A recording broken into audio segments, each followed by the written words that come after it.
buenos días, Isauro, muy buenos días a los compañeros de mesa y muy buenos días al auditorio.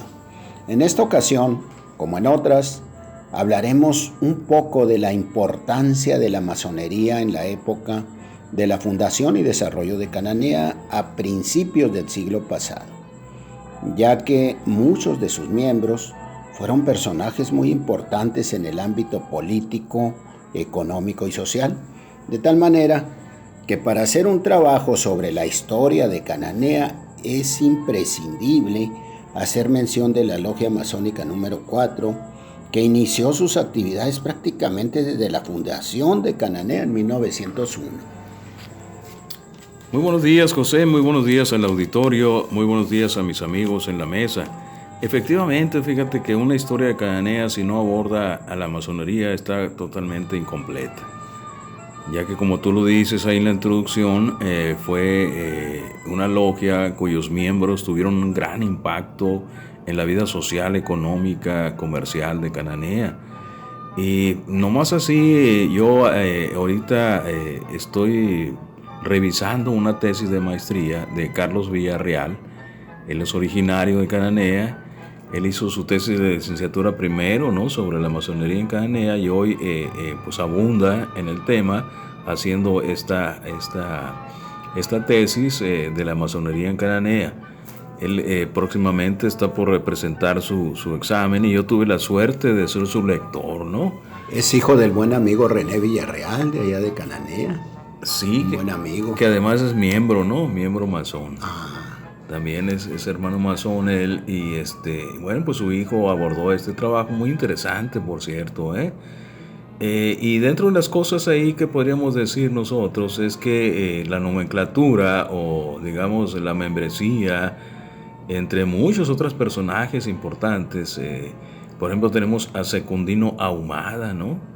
Papá del Chuchi. El papá del Chuchi. Está don Eduardo R. Arnold, que fue presidente municipal, comerciante, fue corredor de bienes raíces, y tuvo mucha actividad Arnold ahí, ¿no?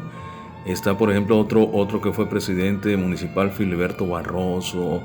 Está Manuel M. Diegues, está Vaca Calderón, está Fernando Palomares, estos tres revolucionarios pertenecientes al Partido Liberal Mexicano, que tan importante fue, ¿no?, en el devenir de la historia revolucionaria de México. Don Basilio N. Age, por ejemplo, ¿verdad? El papá de don Basilio. El papá de nuestro amigo cronista del pueblo. Yo creo que ese Secundino era abuelo del Chuchi. Y más bien, ¿verdad? Sí, más bien. Sí, porque estamos hablando de 1920 y tantos en esta vez, ¿verdad? Está, por ejemplo, Salomón Caram, ¿verdad? Ya decíamos Ignacio Pesqueira, que también, ¿verdad?, comerciante, que sería pues una persona importantísima, que estuvo en la convención de Aguascalientes, fue gobernador del estado, fue el que le hizo frente precisamente pues a todos esos disturbios que se dieron después de la muerte de Madero, ¿no? Estaba, por ejemplo, Pablo Rubio también, ¿verdad?, que fue comisario de la población, y también comerciante, y también minero.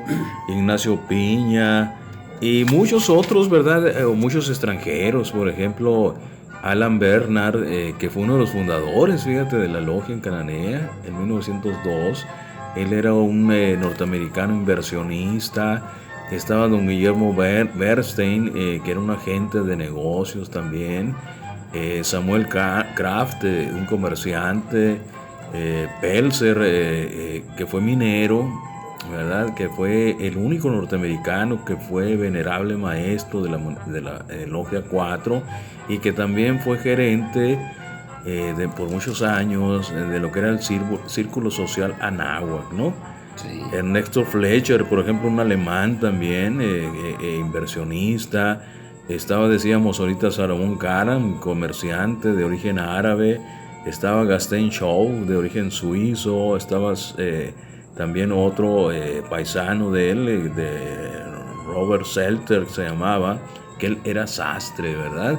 Entonces te digo, pues dentro de la nomenclatura, dentro de la membresía, pues era gente más o menos de clase media para arriba, ¿verdad?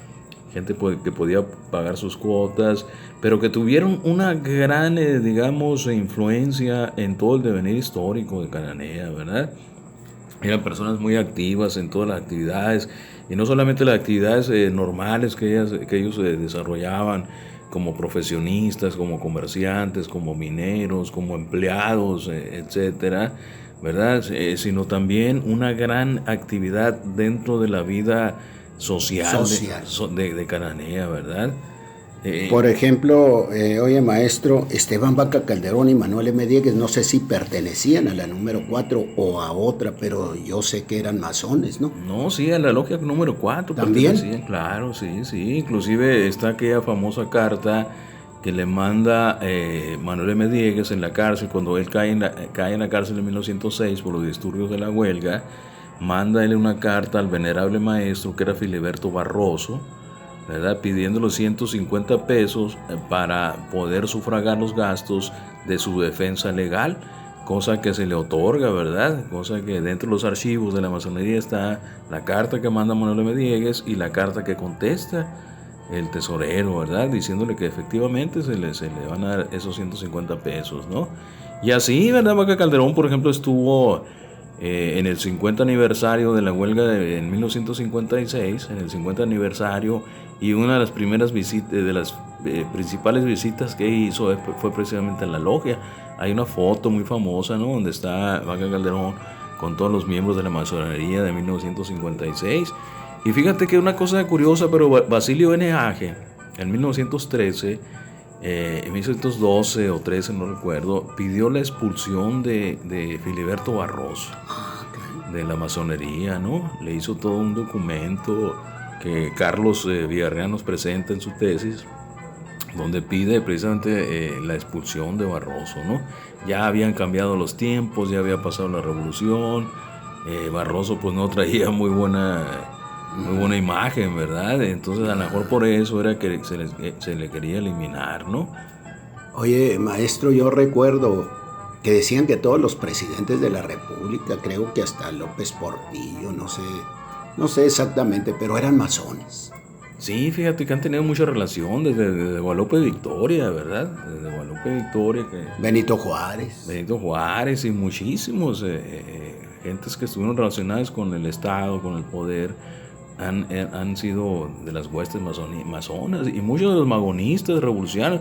Y hablando de esto de revolución, fíjate que hay una cosa muy curiosa y muy interesante, porque tú te das cuenta que la hermandad es lo que es más importante para ellos, porque cuando se dio el movimiento revolucionario por ejemplo, ahí estaban revolucionarios como Palomares, como Diegues, como Calderón, pero también estaban las autoridades, estaba el comisario. Que se supone que eran contrarios, pues. Se supone que eran contrarios, estaba el comisario, estaba el presidente municipal, y estaban muchos empresarios y comerciantes, y sin embargo cuando se da el movimiento de 1906, tenemos evidencias de que Filiberto Barroso le da dinero a Fernando Palomares para que salga huyendo, y de alguna manera protegió a sus hermanos. Entonces prevalecía la hermandad entre ellos, a pesar de ser gentes pues de pensamiento diferente.